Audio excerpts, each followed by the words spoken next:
Today we're going to be reviewing a Goliath installation that we did on a New Holland FR650 forage harvester.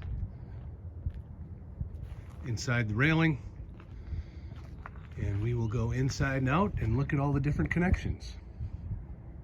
Once you open the side of the chopper, this panel right here, there are two bolts that come loose. One right there, one on top, and once those pop out, that panel will set out of the way. And then I'll show you, we swing this red arm.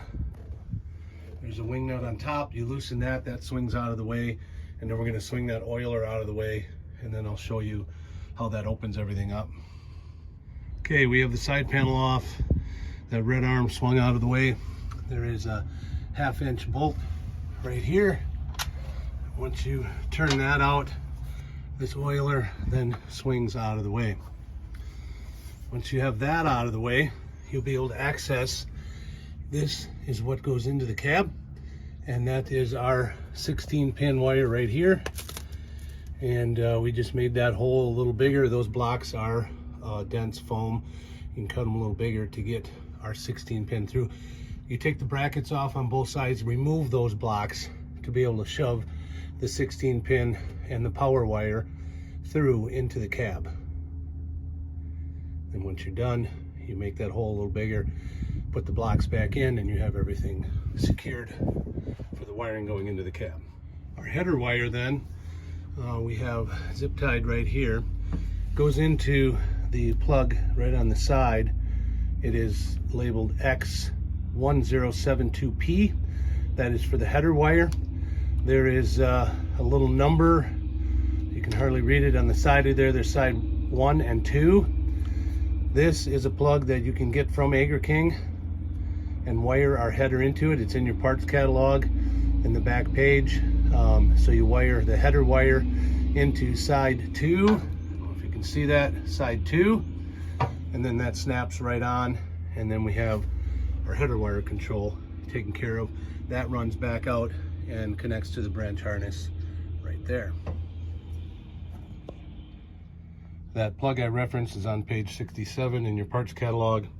The Kloss New Holland header control plug, part number 1102, is right there, and you might need some additional instruction on how to assemble that onto the header wire. And then the 16-pin cable comes out right at the front of this yellow panel I took off, and goes right under the machine and gets plugged into the harness.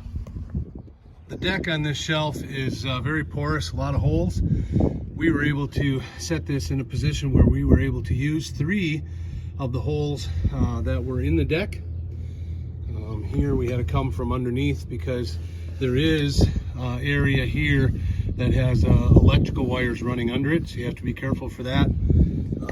And then we got one there.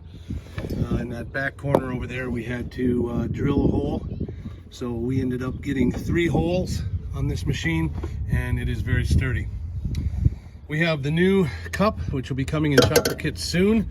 The hinged lid with the breather coming out the side. This hose, this can also be used to run into the engine compartment if you have troubles with caking up and you need dry, hot air. You can do that.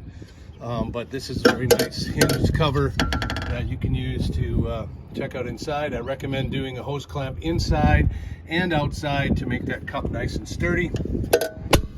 And then we were able to run the hose.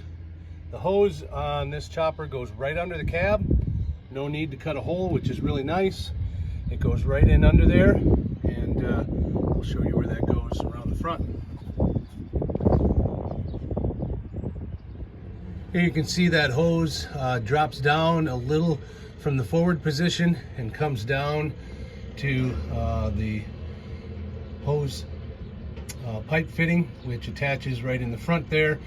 The pipe aims somewhat forward, so it works well to drop that hose right down on that pipe for a very easy installation. Now let's go inside. Once inside the cab, you're going to want to move the seat forward. There's a lever right in front here move the seat and console forward. What I'm going to show you next is there's a panel right here behind the seat, and down below there they come apart with easy finger nuts, and down on the bottom there I'll show you where the 16 pin comes through, and back here where we get power from. The driver's seat also folds forward. Right back here with 4 finger nuts you can get at the power panel, and we have put our power hot onto this. You can see our fused wire right here, and the ground goes right on the end of this panel. There's a hinge nut there that you can put our ground on. Then this panel has actually 6 finger nuts. There's 3 on the top, 5 finger nuts, 3 on the top, and a couple down below there. And if you lift this up, you'll see that's where our 16 pin comes in. Power is going over to here, and the other end of it goes up along the wall, and we have our controller mounted here. This farmer had a controller for his water system. He has a nice ram mount, which gives nice flexibility. And here we have our controller. The run hold switch is tipped backwards a little bit, but that's where our controller is mounted. One tip as you are mounting the applicator, you have to set it in place and find your hole locations and mark your holes. So make sure you have a marker with you, white marker if you can on a black deck. Mark your holes, and then the easiest thing to do is set the applicator right up here. This chopper has a nice deck where you can set the applicator out of the way, drill your holes, and then set it back down, locate your holes, and bolt it in place. So there you go. That completes the installation video for the FR650. If you have any questions on anything you saw here, please reach out to one of your applicator specialists, and we'll get her done. Thank you.